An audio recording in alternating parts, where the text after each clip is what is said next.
I'll open with a chant. Om Aim Aim Aim Ishtamantre Kamalabhavamukam Bocha Buddhi Swarupe Rupa Rupapakashe Sakala Gunamaye Nirgune Nirvikare Nastule Noiva Sukshme Apyavidita Vibhave Napi Vigyana Tattve Vishve Vishvantaratme Saravananamite Nishkale Nityashuddhe. Om. Mother, thou revealest both the form and the formless. Thou art the embodiment of all attributes. Thou again art without attributes and change.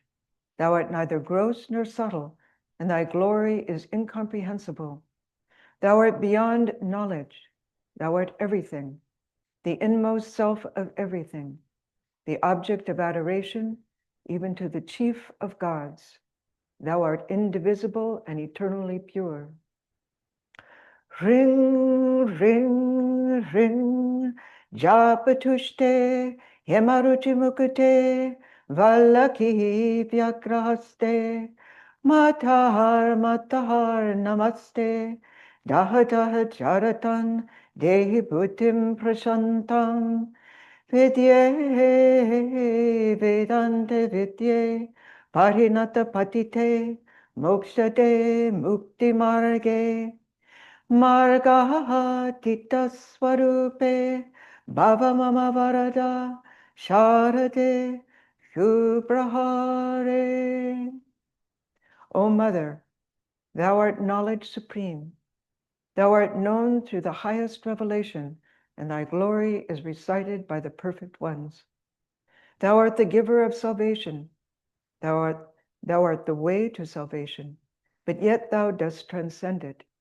Be propitious unto us, O thou goddess of learning. Be pleased to remove our dullness and endow us with a keen and tranquil understanding. Om peace, peace, peace be unto us all. Good morning, everyone.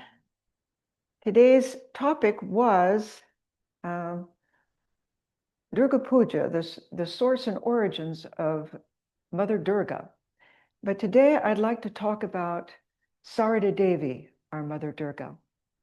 She's talked about so little because her birthday usually comes around Christmas time, and that's a whole different baba.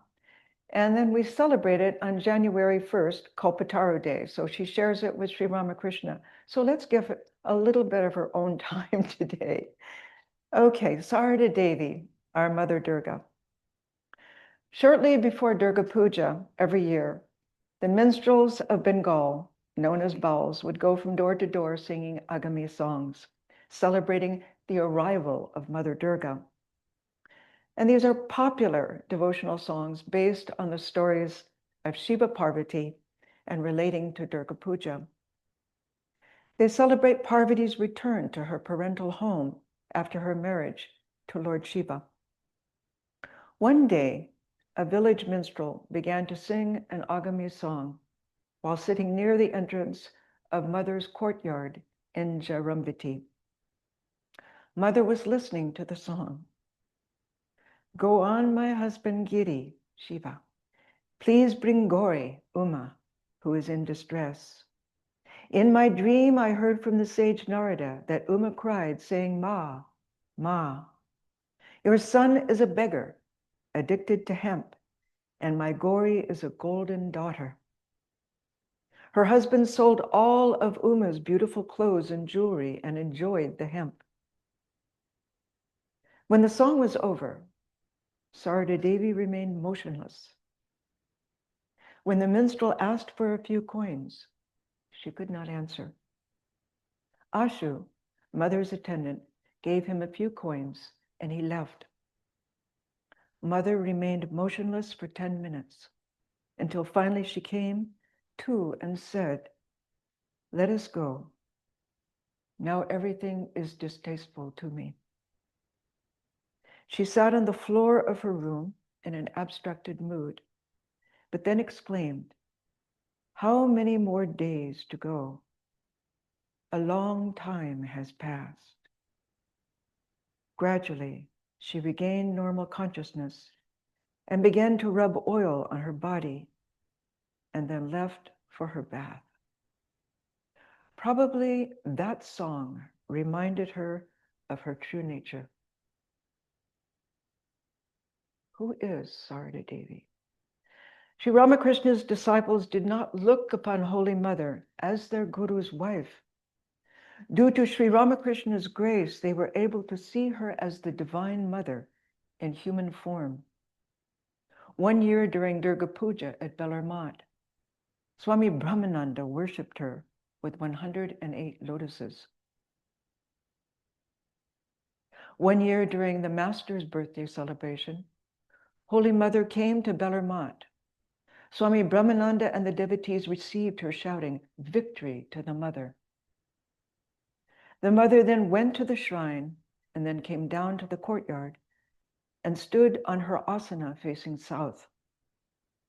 Swami Brahmananda, disciple of Sri Ramakrishna, first president of the order, waved a lamp with 5 wicks in front of her, chanting, "Sarva Mangala Mangalye, Shive Sarvartha Sadike, Sharanye Trambake Gauri, Narayani Namostute," a devotional song to the goddess Durga.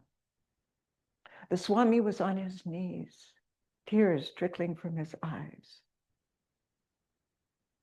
In the Devi Mahatmyam, a sacred scripture attributed to Mother Durga, and we have it here in our bookstall, powerful scripture.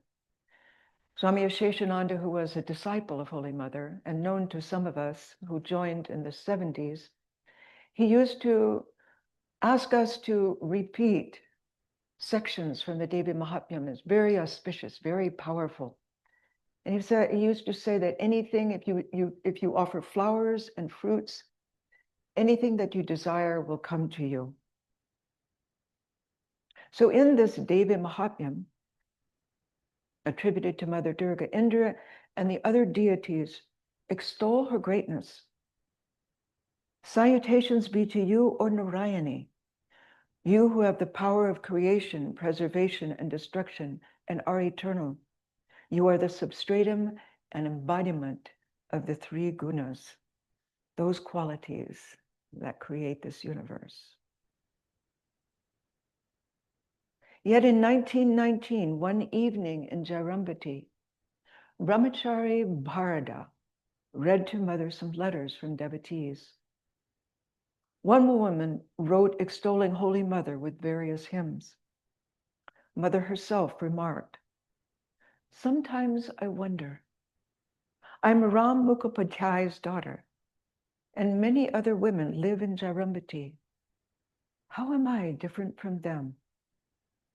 She went on, "Yet judges, lawyers, and many other devotees come and bow down to me." She remained silent. Then her attendant Bharata asked, "Mother, do you remember your real nature at all times?" Mother replied, "How can it be so if I am to perform all the activities of daily life?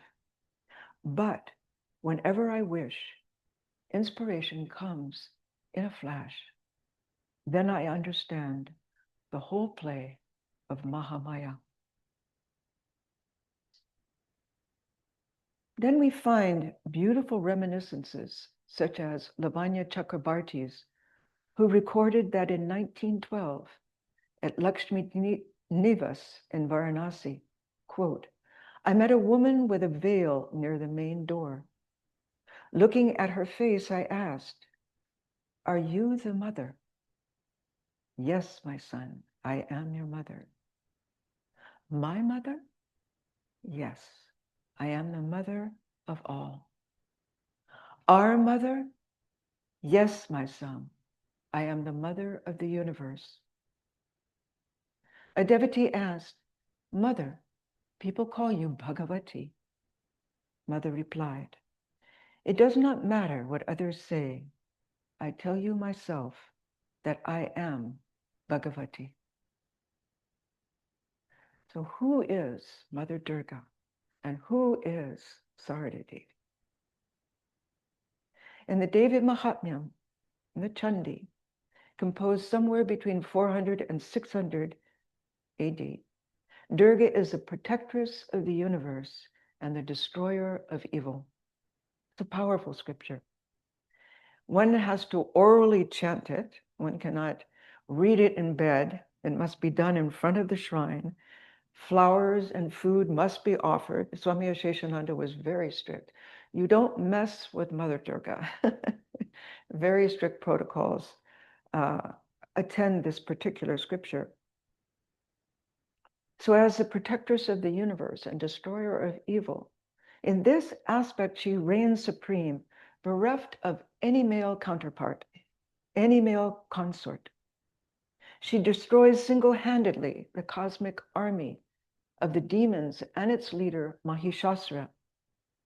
Now, Mahishasura is a buffalo demon in Hindu mythology, known for deception. He pursued evil by shape-shifting into different forms. Ultimately, he was killed by Durga in her Mahishasura Mardini form. That's sort of at the height of the Durga Stotra. Who then is Sarada Devi? Outwardly, Sarada Devi, she lived from 1853 to 1920. You all know she was the child bride and virgin wife of Sri Ramakrishna, who lived from 1836 to 1886. She observed Purna. She was modest, bashful, and veiled before her husband. Sri Ramakrishna was her preceptor and guide. Typically of most women her age, she was almost illiterate. Sarada Devi, it is said, envied a girl who could wind a clock. She was nervous to cross the Ganges in a country boat, and she was afraid of ghosts. But we object. Is she the emblem of the Divine Mother, all-knowing, or an ordinary village woman, credulous, illiterate, prone to village superstitions? Is she the all-powerful and all-pervading Shakti, or a passive, subservient housewife? Sri Ramakrishna was the first to proclaim her divinity. And if any of you really want a wonderful book on Mother, it would be that by Swami Gombirananda. There are so many very, very personal anecdotes and stories in that book that really shed a light on who she was. Sarada Devi used to massage the master's feet. One day she asked, "How do you regard me?" Sri Ramakrishna said, "The mother who is worshipped in the temple," meaning Mother Kali, "and the mother who gave birth to this body and is now living in the Nahabat," meaning his own mother, "the same mother is now stroking my feet. Really and truly, I always regard you as the embodiment of the blissful mother of the universe." To be in the company of such a soul who looked upon her as such couldn't help but transform her and awaken her divine nature. However, Sarada Devi was born for that, as Sri Ramakrishna himself testified. When as a young, God-intoxicated man, the family searched unsuccessfully for a bride, hoping married life would normalize his spiritual moods, in a God-intoxicated state, incapable of functioning, indifferent to food, clothing, and other necessities, he said, "Why are you fruitlessly searching? Go to Ramchandra Mukherjee's house in Jairamati, and there you will find a girl, tied as it were with a straw." That was Sarada. When Sarada was 18 years old, Sri Ramakrishna had the Shodashi Puja performed. On June 5th, on the Falaharani Kali Puja day, in Sri Ramakrishna's room, all the doors were closed. Sarada sat on a rice-powdered painted wooden seat to the right side of the worshipper. and she entered a semi-conscious mood. Sri Ramakrishna offered 16 items, and when he fed Sarada Devi, she lost utter consciousness. Uttering mantras, Sri Ramakrishna also went into samadhi. What is the significance of this event? Sri Ramakrishna awakened his young wife's divinity. Sri Ramakrishna saw Sarada as the Divine Mother. He said, "She is my Shakti." At the end of the puja, he proclaimed, "O consort of Shiva, the most auspicious of all auspicious beings, O doer of all actions, O refuge of all, O three-eyed goddess of golden complexion, O power of Narayana, I salute you again and again."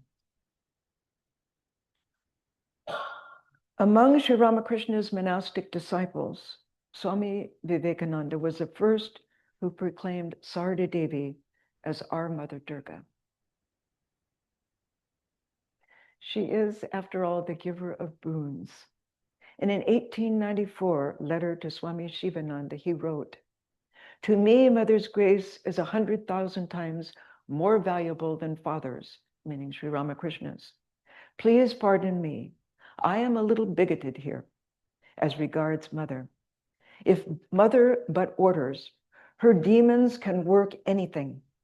Brother," he said, wrote to his brother monastic, "before proceeding to America, I wrote to Mother to bless me. Her blessings came, and at one bound, I cleared the ocean. There, you see." Yes, he came in one bound, and he took America by storm. In the same letter, he wrote, "Brother, I shall show how to worship the living Durga, Jivanta Durga, and then only shall I be worthy of my name.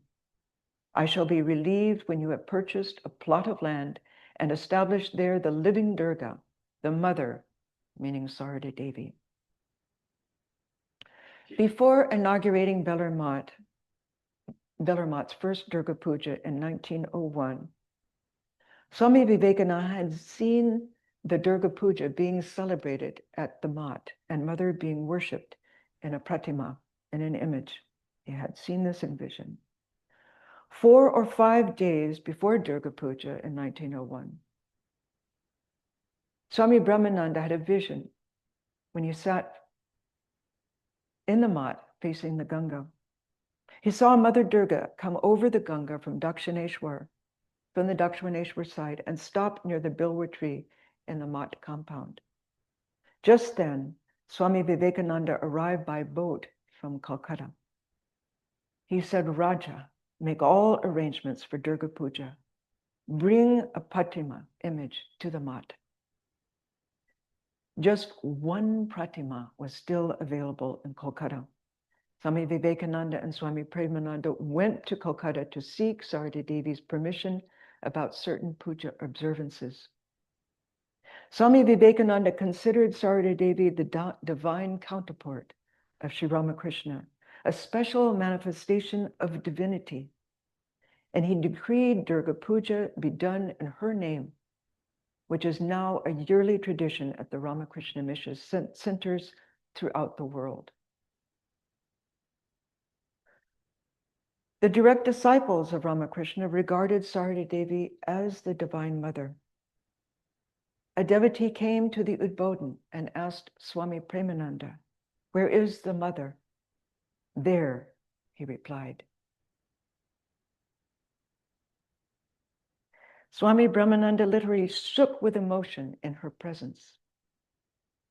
They visited her only rarely, so they wouldn't make a display of their spiritual fervor. What did they see in her? Who was Sarada Devi? To understand the connection between Mother Durga and Sarada Devi, we must first examine the metaphysical principle of Mother Durga, then explore the life and states of consciousness Sarada Devi embodied. The goddess Shakti is the dynamic aspect of the ultimate reality or Brahman. Sri Ramakrishna himself said Brahman and Shakti are identical, like fire and its power to burn. Shakti is the power of Brahman. To a devotee, he said she is not simply disinterested spectator of life. She is an active participant in the world arena. And when propitiated, she empowers and protects her devotee. As a protectress, Sarada Devi is the divine counterpart of Sri Ramakrishna. She embodied this attribute, promised her devotees and disciples, always remember that you have a mother. She protected all who sought refuge in her. She was compassion personified. She was the mother of all and vowed none will be rejected. Think of it. She accepted Amjad, the Muslim bandit, prostitutes, alcoholics, untouchables, and foreigners, when orthodoxy was the social standard and such demonstrations of oneness met with harsh criticism. Sister Nivedita was one such foreigner, and she moved into Sarada Devi's Calcutta household, which caused a stir.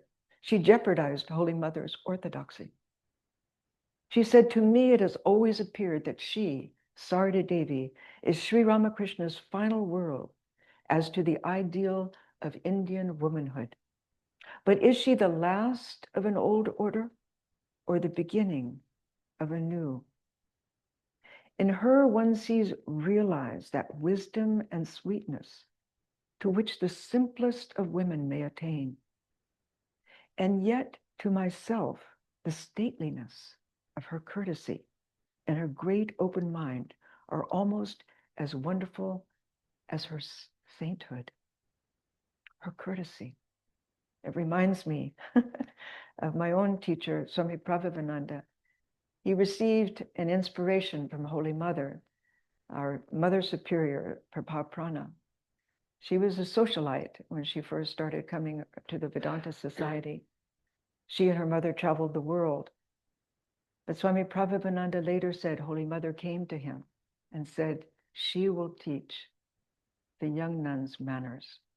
That was paramount to Holy Mother. Manners, courtesy. As protectress, she must fight to defend and preserve. Thus, at times, she assumed unconventional positions to protect her children. Sometimes she dissuaded young women from marriage. Outrageous at that time. She was the advocate of women's education, another very unusual cause.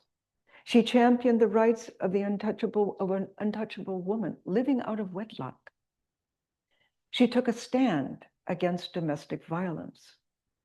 For example, one summer evening, Mother was on the upper veranda of the Udbodhan, repeating her japa, and saw a man beating his wife in a hut across the road with kicks and slaps. Her only fault was that she had not cooked the rice on time. Sarada Devi's japa stopped. She stood up holding the railing and shouted at the top of her voice, I say, you wretch, will you kill your wife outright? Her powerful stance and tone of voice caused him to freeze at once. He lowered his head and retreated. She could demonstrate a surprisingly fierce side. You all know the story of how she chased Harish, the mad devotee, and Sarada Devi forced, as she later conceded, to reveal her real form. She said, I laid him on the ground, placed my knees on his chest, and slapped him hard. He began to gasp for breath. My fingers became red. In the Chandi, second chapter, verses 34 to 46, we read, the demon Mahishasura beholds her mighty form, pervading the three worlds with her luster, making the earth bend with her footstep, scraping the sky with her diadem, shaking the netherworlds with the twang of her bowstring, and standing there, pervading all the quarters around with her 1,000 arms. Swami Swahananda, disciple of Swami Vijnanananda and the founder of this center, used to tell us, if you want a mother, you don't want her to be a namby-pamby mother. And Sarada Devi was not a namby-pamby mother. When angered, mother destroys. After Sri Ramakrishna contacted throat cancer, the doctors advised him to transfer to Calcutta for a healthier climate. Sarada Devi remained in Dakshineshwar anxious. And Golap Ma, one of her attendants, said to Yogin, later Swami Yogananda, Yogin, it seems that the master is annoyed with mother, so he is going to Calcutta. Sarada wept when she heard this, and she rode to Shayampakur to see Sri Ramakrishna. Is it true you are angry with me? Sri Ramakrishna said, no, not at all. Who told you? Sarada said, Golap. Sri Ramakrishna said, she made you cry with this falsehood? Does she not know who you are? Let her come here. Sri Ramakrishna then later said to Golap, why did you make her cry with such a baseless story? Don't you know who she is? Go to her right now and then ask for her forgiveness. Golap walked on foot to Dakshineshwar, and she fell at Sarada Devi's feet and begged forgiveness. Sarada Devi laughed and gently patted Golap on her back. Oh, dear Golap, she said. Sarada Devi admitted to her relatives, do not torture me too much. If he who dwells inside this body, pointing to her own body, hisses but once, not even Brahma, Vishnu, or Shiva will be able to save you. What was her terrible form? A devotee once asked, Mother, some say that you are Kali, some say that you are Durga, and others say that you are Jagadatri. I shall believe if you say yourself who you are. Sarada Devi replied, yes, my son, what those people say, I am that. In the Devi Mahatmya, chapter 6 through 10, when the Asuras Shumba and Nishumba attempt to kidnap Durga as their wife, we see her manifest her terrible form of Ambika, becoming dark as ink. Excuse me. And reducing one Asura with the mere sound of the bija hum. Snatching the foe's elephants with one hand, she flung them into her mouth. She seized one Asura by the hair and another by the neck. One she crushed by the weight of her foot and another by her body. And she caught with her mouth the weapons and the great arms shot by those Asuras and crunched them up with her teeth in their fury. And when she had slain the two Asuras, Chanda and Munda, she brought their heads to mighty Chandika, roaring with laughter. It's difficult to think of Holy Mother as such a fierce warrior. Frightening, really. Yet we have inklings of her terrible aspect of God the Mother, waging war on the battlefield of life, if we study her life closely. During World War I, Sarada Devi was in Jairambati, and someone began to read news to her of the massive destruction in Europe. Suddenly, her mood changed, and she began to laugh. Ho, ho, ho, in a soft voice, then louder, ha, ha, ha, and the roar of her laughter shook the cottage. Golap Ma and Yogan Ma were present and began to pray with folded hands. Mother, please restrain yourself. There are other incidents of this happening as well. As Mahamaya, the mother principle, veils and projects. She veils Brahman as the underlying reality of the universe and projects the world of Maya. Sarada Devi veiled her true nature and projected ordinariness. Swami Premananda said, "Who has understood the greatness of Holy Mother? You have heard of Sita, Savitri, Radha, and others, but the Mother occupies a higher place than them. Not an iota of supernatural power is noticeable in her." The Master was endowed with the power of knowledge, and we witnessed many times his ecstasies and samadhi. And what about the Mother? She holds these powers suppressed within herself. What a great superhuman power she has. Being the Empress of the universe, she has assumed the mask of a poor woman. She sweeps the floor, washes dishes and vessels, husks paddy, and even removes the leavings of devotees after eating. Swami Premananda revealed how Sarada Devi holds her powers suppressed within herself. Just as Ombika swallowed asuras, the evil forces within the universe, Sarada Devi swallowed and digested the sinful karmas of devotees whom she initiated and who took refuge in her. Swami Premananda said, "Don't you see how many people are coming to her to receive her grace? The poison that we cannot digest, we pass on to Mother." As the cosmic principle of oneness, she accepted and looked upon all with an equal eye.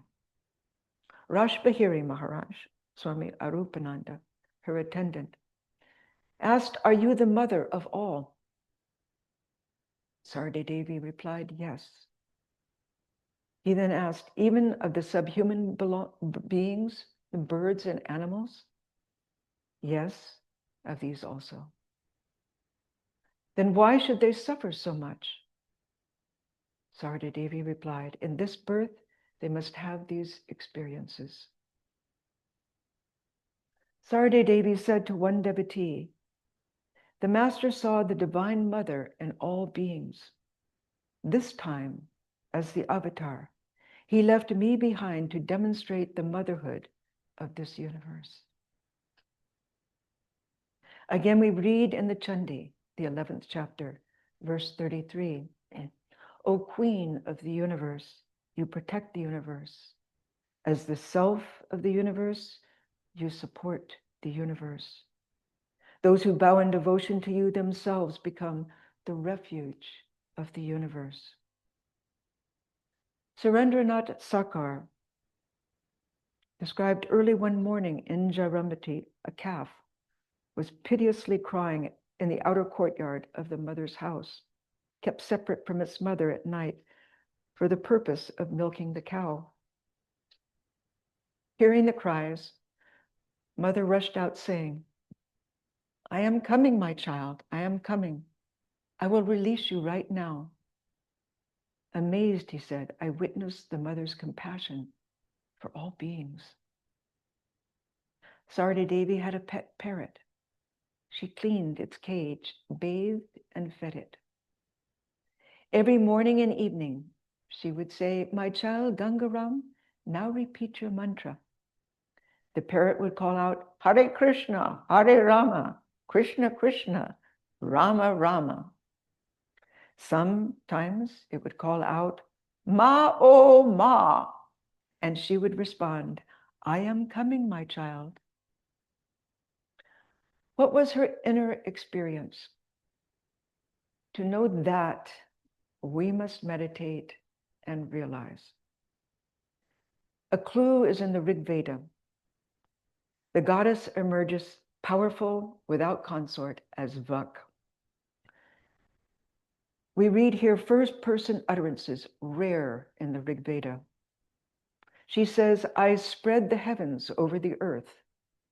I am the energy of Brahman. I am the mother of all. It is for me that Brahman resides in all intellects, and it is I who have penetrated all the worlds with my power, and am holding them in their places. Again, apart from this, I remain always the all-intelligent, primal energy, as well as the one intelligent being, perfect and untouched by my magic creation. The motherhood of God is a vast, all-embracing reality. Swami Vivekananda said, God the Mother is the first and highest manifestation of the Absolute. She is the principle of consciousness, which Sri Ramakrishna experienced in his first vision of the Divine Mother and described as such. He said, I felt undiluted bliss and the immediate presence of the Divine Mother. Everything vanished, and I saw an infinite, shoreless ocean of light. That ocean was consciousness. However far and in whatever direction I looked, I saw shining waves, one after another, coming towards me to swallow me up. Later, he explained, I scarcely realized the presence of people around me. They looked more like shadows or painted pictures than real objects. Sri Ramakrishna's description, this description of the formless aspect of God the Mother, is the border realm of the relative world and the absolute. And this is undoubtedly how he also at times must have experienced Sarada Devi, the Divine Mother of the universe. O Queen of the universe, you protect the universe. As a self of the universe, you support the universe. Those who bow in devotion to you themselves become the refuge of the universe. Sarada Devi, our Mother Durga, is a vast, all-embracing reality. And when the Divine Mother breaks the stream, the supreme reality is revealed. To those who know, she holds the key to our liberation. Sarada Devi, our Mother Durga. I'd like to end with a guided meditation on Mother Durga, or Sarada Devi, or both, depending on how you envision. It's an Ahamgraha meditation. So let's sit still and straight in our chairs and begin by taking in 4 deep breaths, breathing in purity and exhaling impurity.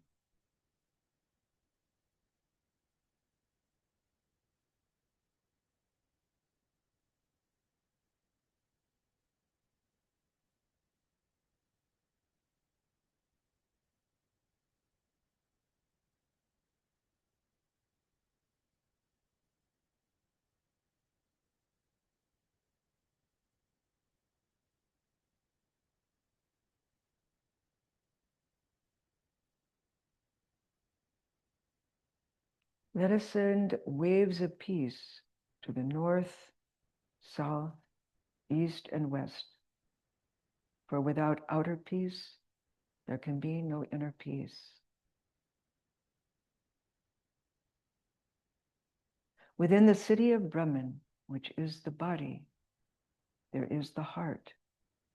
And within the heart, there is a cave.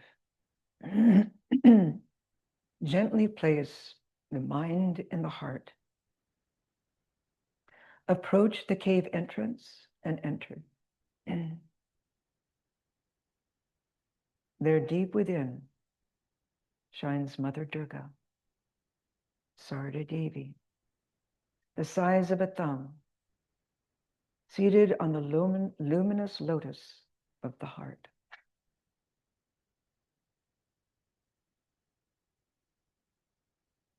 Her body is radiant, emanating pure consciousness, loving consciousness, which is light.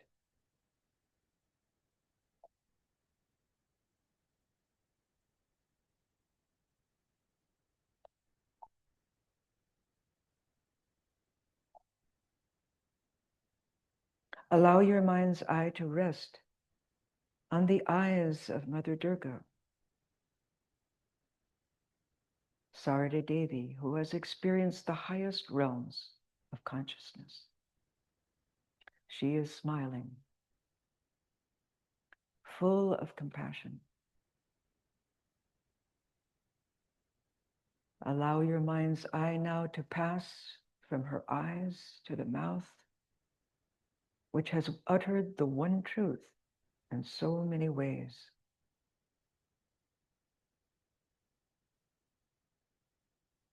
Now bring your mind's eye down the form to her lotus feet, at which you place your heart's desire. Then up again, her body to the head, and rest on the full luminous form.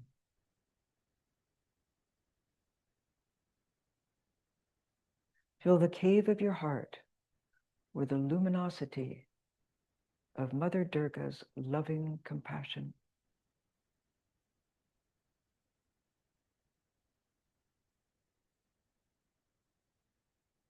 Allow the form to dissolve in the effulgence of 1,000 suns as it fills your chest cavity with the light of loving consciousness.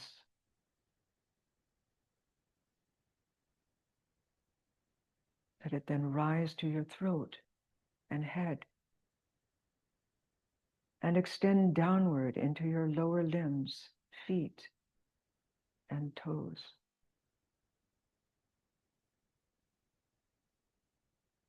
Your body is illumined by that inner light of loving consciousness. Feel your body is a vessel of loving consciousness, radiating the light of Mother Durga through every pore of your body.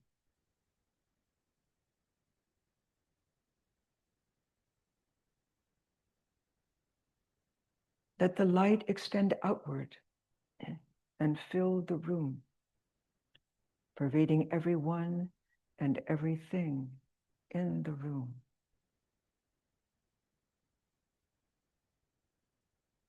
Let it extend outward into the property and into the street, the city, the prairies and valleys and beyond.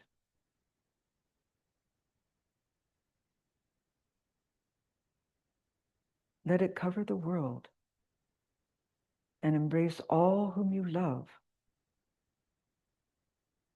strangers whom you have yet to meet,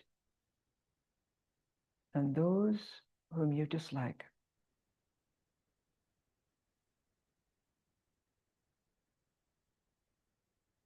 Let the light of Mother Durga, Sarada Devi, embrace all and extend beyond into space. Let this light of your Atman,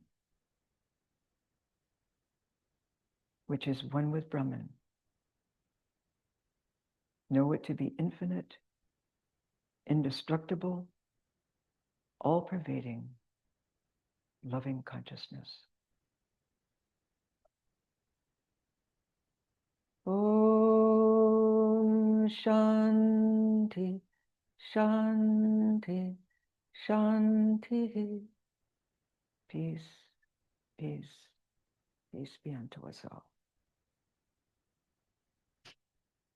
Now, friends, we will have the arati.